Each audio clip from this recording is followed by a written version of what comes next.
મસ્ત મુકાણી કે હા મસ્ત મુકા ગમી ને? હા કેટલો તડકો છે એમ જોવો તમે.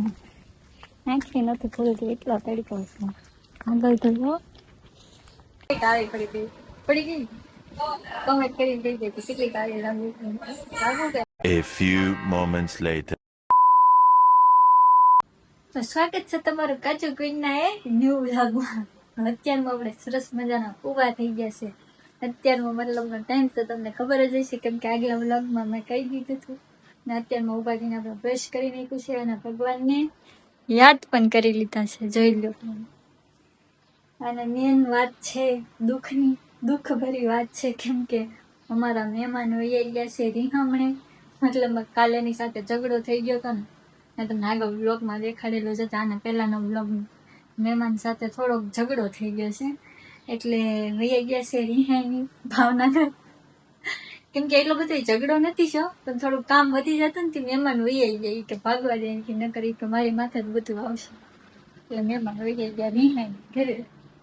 એટલે હવે બધું કામ બધું કામ બાકી છે. તો શરૂઆત આપણે મસ્ત મજાના નાસ્તાથી કરી કેમ કે આપણે પેલા પેટની પૂજા કરી લઈએ પછી કામ કરીએ એટલે થોડી એનર્જી આવી જાય. અત્યારમાં તાકાત વાળી વસ્તુ ખાઈ લઈ જો આપણે નાસ્તો જે છે એટલે આનાથી ખાઈને છે ને તાકાત મળી ગઈ. એમ લાગે કે નહીં વાહ ભાઈ નાસ્તો કરી લીધો એટલે કામ કરવાની મજા ના તો ભૂખા પેટે કામ અત્યારમાં થાય નહીં કેમ કે એક તો કામ બધું મૂકીને વહી ગયા છે મહેમાન એટલે પછી એક તો અફસોસ એ થાય કે ઓહો મહેમાનને રીહ સડી ગઈ છે કામ એટલું બધું આપી દીધું એટલું બોલું થોડું ઘણું કામ કરતા નહીં એની બદલે બધું કામ મારી માથે આવશે. એમ તો થતું કાલે ભાઈ થોડું ઘણું કામ તો મહેમાન કરી દે એટલે થોડુંક જ કરવાનું હતું. હવે તો બધું કામ પાછું આપણી માથે ફરીથી શરૂ થઈ જાય. તો પેલા હું કરી લઉં નાસ્તો. Okay friend. તો ફાઇનલી ફ્રેન્ડ આપણો નાસ્તો થઈ ગયો છે કમ્પ્લીટ એટલે કરી લીધો છે નાસ્તો. હવે આપણે કામ શરૂ કરીશું ધીમે ધીમે કેમ કે એનર્જી ફૂલ આવી ગઈ છે મેં કીધું એમ. એટલે પેલા લઈ લઈશું આપણે સાવણી અને સાવણીથી બધી રૂમમાંથી 2 રૂમ રસોડામાંથી કચરો કાઢી નાખશું. તો કે પોતા મારવાની તો અત્યારે જરૂર છે નહીં અને આપણે કામને બહુ ઉતાવળ રાખવી જોઈએ કેમ કે આપણું પાસે ટાઈમ જાજો નથી કેમ કે ઓર્ડરમાં જવાનું છે અને પાર્લરે જવાનું છે એટલે પેલા છે ને ફટાફટ કચરો કાઢી નાખીએ. પોતા આજે નથી મારવાનું અને બીજું મારું સાઈડનું કામ એવું વધી ગયેલું છે થોડું. શું કામ છે સાઈડનું તમે વિડીયોમાં રહેજો કન્ટિન્યુઅસ ક્લિપ ન કરતા એટલે તમને ખ્યાલ આવી જાય કે મારું સાઈડનું કામ કેટલું વધી ગયેલું છે એક્સ્ટ્રા. પેલા તો આ કામ પતાવી ગયો કચરાનું ફાઇનલી ફ્રેન્ડ આપણે રૂમની પણ કચરો નીકળી ગઈ છે અને બંને રૂમ ચકાચક થઈ ગઈ. જોવો તમે આ એક રૂમ અને બીજે જો પોતા મારવાની તો કઈ બહુ જરૂર છે નહીં એટલે પોતા નથી માર્યા એટલે એક કામ નીકળી ગયું આપણું માઇનસ થઈ ગયું એટલે ઓછું કામ થયું ને. હવે આપણે છે ને થોડાક આપણે શૂઝ ને એવું ધોવાનું છે મીઠું છે ચપ્પલ ને એવું કેટલી જોડ શૂઝ ને એવું ધોવાનું વધી ગયું છે એટલે જો કેટલા છે તમે એટલા ધોવાના હે. 3 જોડી શૂઝ અને 1 જોડ ચપ્પલ એ આપણે ધોવાના છે કેમ કે મહેમાનને કીધું તો પણ એને નથી કરી એટલે હવે આપણે જ કરવું પડશે કેમ કે બહુ ખરાબ થઈ ગયા છે. જોવો તમે દેખાતા નથી એટલે અત્યારમાં છે ને તડકો છે ફૂલ એટલે ધોઈને મૂકી દો ને તો સુકાઈ જાય એમ હાંજે. અને અત્યારે રેગ્યુલરમાં પહેરવાતા ચાલુ છે એટલે વાંધો નહીં એટલે હાલ છે એટલે મૂકી દો 3 બધા હારે ધોઈને નકર તો પછી એક ધોવા પડે ને એક રાવા દેવા પડે એમ કરવું પડે પણ આપણી પાસે ઓલરેડી એક રેગ્યુલરમાં છે એટલે એ પહેરવા હાલ છે. અત્યારે આપણે ધોઈ નાખ્યા 4 જોડ ચપ્પલ પહેલા પછી કપડાનું કામ લેવું. જો આ મહેમાન અહીંયા ધોઈને મૂકીને ગયેલા છે કપડા ને આ છે ધોવાના છે એટલે પેલા આપણે શૂઝ ધોઈ નાખીએ ને પછી કપડા ધોવું. ઓકે તો હાલ આપણે કામ શરૂ કરી દઈએ કેમ કે આપણી પાસે જાજો ટાઈમ જ નથી. મેં તમને પેલા કીધું ને કેમ કે ટાઈમની વેલ્યુ અત્યારે કરવી પડે એમ છે મારી પાસે ઘડિયાળ તો નથી પણ હું તમને ખાલી કહું છું કે ટાઈમની વેલ્યુ કરવી પડે એટલે હાથ બતાવ્યો છે મેં તમને. ઓકે ફ્રેન્ડ હાલો હાશ ફ્રેન્ડ માઇન શૂઝ ધોયા છે કેટલી વાર લાગી ને એમાં એક બાથરૂમમાં તેમ તડકાની ગરમી થાય છે. આમ જોવો તમે ડોલ ભરાણી છે શૂઝ ને ચપ્પલ ની ખાલી ડોલ ભરાણી બાપરે બાપ. તો જો કેટલા બધા છે. હવે એને આપણે મૂકી દેવું અગાસીમાં વજન છે પડી જાય કેટલો બધો વજન થઈ ગયો છે. અગાસીમાં મૂકવી દઈએ હવે આપણે તડકો છે ને ત્યાં સુકાઈ જાય કેટલા બધા શૂઝ ને ચપ્પલ એક દોત તેડી પરાણી મને તેમ થાય મારી મમ્મી વિડીયો જોઈ ને તો કે હા નવરી ધંધો કે તું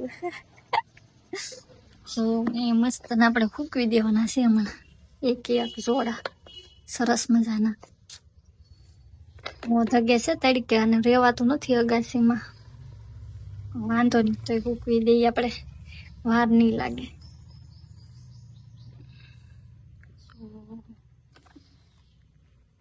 જો લાઈનમાં લાગે ને કોક ને ચપ્પલની શોર ખોલી હોય એવી અને ઉભા રહ્યો હરખામ એટલે દુકાનમાં ગોઠવેલો એવું જોવો તમે આમ કોકને એવું લાગે કે મેં દુકાન ખોલી છે ચપ્પલ ને શૂઝ ની દુકાન ખોલી હોય ને એવું થઈ ગયું કેમ કે લાઈન ટુ લાઈન બધા હૂકવી દીધા મસ્ત ને હવે તડકો સારો છે ને તો હુકાઈ જશે ત્યાં સુધીમાં આપણે બીજું કામ પતાવી દઈએ કપડાં ધોવાનું અને નાઈ નાખીને મસ્ત નો થઈ જાય તૈયાર કે ફ્રેન્ડ હા નીકળો હવે વારો છે કપડાનો જેમ શૂઝ ની એની દુકાન ખોલી એવું કર્યું છે ને ડેકોરેશન કરી છે ને શોપ જેવું એવું હવે કપડાની દોરીએ બાંધીને ફૂકવી દઈ મતલબ ઓલા ધોઈને દોરીએ ફૂકવી દઈ તો કે દુકાનમાં તો ફૂકાતા ન હોય તો આપણે ફૂકવી દઈએ બે એટલે કપડાની અને શૂઝ ની બે શોપ ઓપનિંગ થઈ ગઈ છે આપણને તો તમે બધા કોમેન્ટમાં કોંગ્રેચ્યુલેશન કહી દેજો મને ઓકે ફ્રેન્ડ હાલો તો આપણે ધોઈ ગયા છે આપણે આને મૂકવી દીધા છે બે શોપ ઓપનિંગ કરીને મૂકી દીધી છે હવે ઘરાકી તો હું હાજર હું ઘરાક છું ને હું માલિક છું એટલે હાજર જઈશ અને ભેગા કરી લે અત્યારે મૂકી દીધા હવે છે ખાલી નવાનું બાટલી પેલા છે ને હું પોરો ખાઈ લઉં થાકી ગઈ છે શૂઝ ને કપડાં ધોઈ જો એટલી થાકી ગઈ છે અને મહેમાનની બહુ યાદ આવે છે એમ થઈ છે કે મહેમાન હોય તો કેવું સારું અડધું કામ તો કરી નાખે તો મહેમાનને થોડાક ટૂંક સમયમાં આપણે મનાવી લેવું અને પાછા બોલાવી લેવું અહીંયા અને ત્યાં તો આપણે ત્યાં વ્યા જાવ એટલે ઓછું કામ બોલું પણ તો હું પોરો ખાઈ લઉં અને નાઈ નાખું તો તમે મળું પછી પાછી તૈયાર થઈ તો હું થઈ ગઈ છું સરસ મજાની તૈયાર બધું કામ બતાવી અને મસ્ત મજાની તૈયાર થઈ ગઈ છું કેમ કે આપણે જવાનું છે હવે ઓર્ડરમાં ઘરનું કામ બધું પૂરું થઈ ગયું છે અત્યારનું આપણે જવાનું છે ઓર્ડરમાં એક જગ્યાએ અને એ ત્યાં નજીક જ છે આપણી ઘરની બાજુમાં જ છે એક દીદીનો મહેંદી મૂકવાની છે તો એને કોલ આવી જશે કે કાજલબેન તમે મહેંદી મૂકવા આવશો મેં કીધા આવી જાય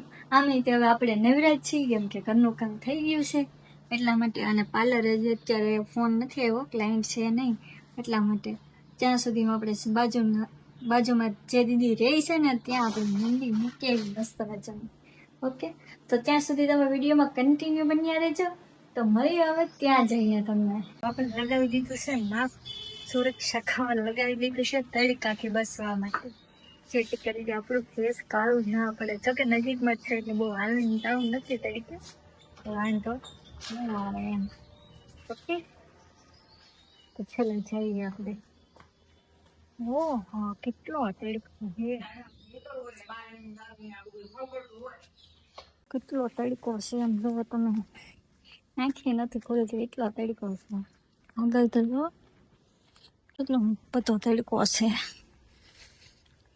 દેખાતું નથી આગળ એટલું અજવાળું પડે છે ને તો એ નથી દેખાતું કેમ કે આંખ જ નથી ખુલતી હાશને પોગીને તો પલ્લી જાય પરસેવાની એની ફ્રેન્ડ તમને હું મળું ત્યાં જઈને ત્યાં સુધી તમે જોજો કે હું કેટલી કાળી પડી ગઈ ફાઇનલી હું પોગી ગઈ છું દીદીના ઘરે અને આવીને આ પંખા નીચે થોડો પવન ખાઈ લઉં એટલે થઈ જાય ને તો કેટલી કાળી પડી ગઈ કમેન્ટ કરી દઈ ગઈ કેટલી કાળી લાગુ કે નહીં બાપા તડકો હતો ને થોડુંક તો હલકે દીદીને ઘરે એસી વ્યવસ્થા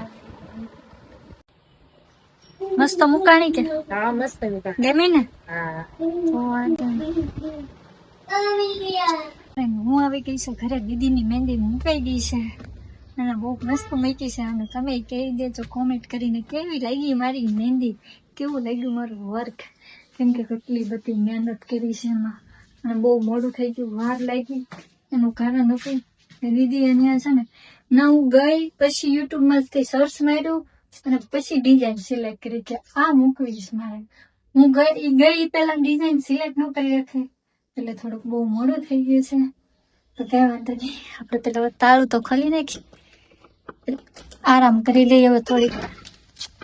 તાળું ખુલી ગયું છે, બધા દરવાજા એક થી એક. તો પોગી ગયા ઘેરે એમ તે કેમ. તો આપણે સરસ મજાની એક ઊંઘ લઈને જાગી ગયા છીએ. જેમ કે થોડીક વાર આરામ કરી લીધો. તડકાની એટલો એક તો ગરમી થતી હતી ને એમાં હું મહેંદી મૂકીને આવીને મને એટલી ઊંઘ આવતી હતી ને ત્યારે કે સુઈ જા. અને એટલી હુતી ને તે હાલ પડી ગઈ બોલો. હાવ એટલે હાલ પડી ગઈ. 6:30 થઈ ગયા. હાવ ઈ બી બધું આથમી ગઈ.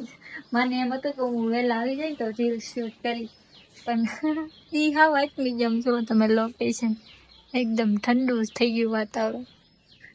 હાલ પડી ગઈ બોલો. નો રીલ શૂટ થઈ, નો કાંઈ થયું. અને આમને આખો બપોર પછીનો દી બધે હુવામાં વહી ગયો. અને હુઈને પેટમાં ઊંડેડા બોલે છે, ભૂખ લાગી. તો થોડોક નાસ્તો પણ કરી લઉં. લઈ આવું લાવેલી તો હતી તે હું, કેમ કે નાસ્તો તો પડ્યો હતો તે સવારે લાવી હતી ને, તો એ કરી લઈએ આપણે થોડોક સરસ મજાનો નાસ્તો. નાસ્તામાં શું હોય છે વિચારો તો, ત્યાં સુધીમાં હું લઈ લઉં. વિચારીને કહી દો, કોમેન્ટ કરીને ત્યાં સુધી હું તમને બતાવી દઈશ નાસ્તામાં શું છે. નાસ્તામાં તો બસ આપણે બહુ ખાસ નથી, દુકાનના છે ટેસ્ટી બબલા, કેમ કે આપણા ફેવરેટ છે આવું બબલા. ઓલા બબલા શું કહેવાય, પડીકા કહેવાય ને, એ વધારે આ ખાવાનું મન થાય. એટલે આપણે આમાંથી એક વેફર અને એ પછી શું મમરા બાલાજી મેં લસણના કોને મારા ભાવે, કોમેન્ટ કરીને ભૂલી. ઓલો એક વચ્ચે ટ્રેન્ડ આવ્યો હતો, પૂછે કે શું ખાવ છો, સેવ મમરા એકલા તો 5 રૂપિયાના મમરામાં હું આખું કામ તો મળું. એવો ટ્રેન્ડ આવ્યો છે. તો મને નથી આવડતો ડાયલોગ, તમે એક કોમેન્ટ મારીને લખીને કહી દેજો કેવો ડાયલોગ હતો. ઓકે ફ્રેન્ડ, તો હું કરી લઉં નાસ્તો. ફ્રેન્ડ, આવા ઠંડા લોકેશનમાં અને એકદમ શાંતિવાળું વાતાવરણમાં કંઈક નાસ્તો કરવાની મજા આવે છે. હા, એમાં તો છે ને બબલાનો ટેસ્ટ ઓર વધી જાય છે. બહુ વધારે આવે. એમાં સકલા બોલે છે, તેના અવાજ ને હારે હું એથી કડ બરાબર ખવનેનો અવાજ આવે. ગમ દેખાતા છે, બોલે છે પણ દેખાતા નથી. કેમ કે અમારે છે ને અહીંયા હરિયાળી વાતાવરણ છે, લીલું ગ્રીન વાતાવરણ છે. મતલબ છે ને અમારી સોસાયટી થોડીક આમ શું કહેવાય, પ્રાકૃતિક પ્રેમી છે. એટલે બધા ઝાડવા વધારે છે, એટલે બહુ મસ્તનું લોકેશન લાગે. અને તમે બધી મારી રીલ જોતા રહેશો, બધાનું લોકેશન અહીંનું હોય અને ઉપલી અગાસી એક નંબર લોકેશન આવે.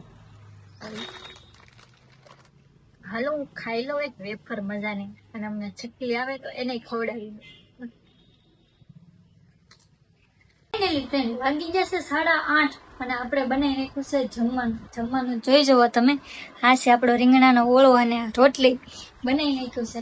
અને ઓળો છે ને પ્લેન છે, કેમ કે એમાં મસાલા વાળો નથી બનાવ્યો, ડુંગળી ટમેટા મરચાં એવું નાખીને નથી બનાવ્યો, ખાલી સિમ્પલ ઓળો બનાવ્યો છે. કેમ કે આપણે એકને જમવાનું હતું એટલે ફટાફટ બની જાય એવી રીતે આપણે સાદો ઓળો બનાવી નાખ્યો છે.